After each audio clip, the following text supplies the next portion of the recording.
I grew up in Mexico, and I've had many paranormal experiences there, but this one is by far the scariest. I woke up one night in a panic. I couldn't breathe. When I became fully awake, I realized that my pillow was covering my face and was being pressed down at force. I shared my room with my older brother Antonio, who would pull pranks on me while I was sleeping from time to time, so that's what I assumed was happening. But as I started to flail my arms, the pressure became heavier. It was then that I thought an intruder had entered the house and was trying to kill me. Using all my might, I moved my head back and forth, which created an air pocket that allowed me to breathe. After a few more seconds, the pillow suddenly dropped from my face, and I quickly threw it off of me and sat up in bed. I looked to my side to see Antonio standing over me.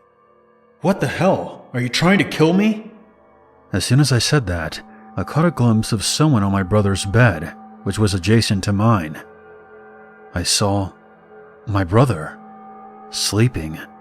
I looked back to the person that was standing next to my bed. I blinked again and again, but every time I opened my eyes, I saw my brother's face staring back at me. The doppelganger then raised his finger to his lips and said, "Shh. We don't want to wake the others." He then smiled at me, showing me a mouth of razor-sharp teeth. The rest of his face seemed to melt away slowly until there was nothing but a dark figure, entirely featureless except for that terrifying toothy smile. After seeing the disturbing figure, my blanket lifted up and pulled itself over my face. It was obvious that this thing was trying to kill me. My left arm was trapped beneath the blanket, but my right arm, which was closest to my nightstand, was still free.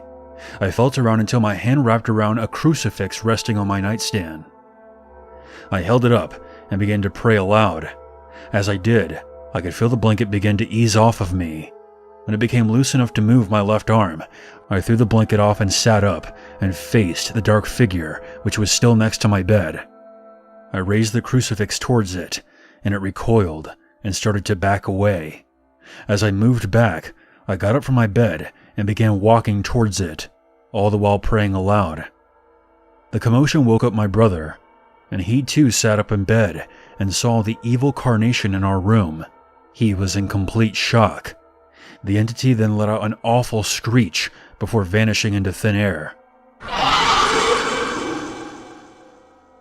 When it was over, I turned to my brother, and he asked me what the hell that thing was. I only uttered a single word before climbing back into my bed with the crucifix held tightly in my hands. Diablo.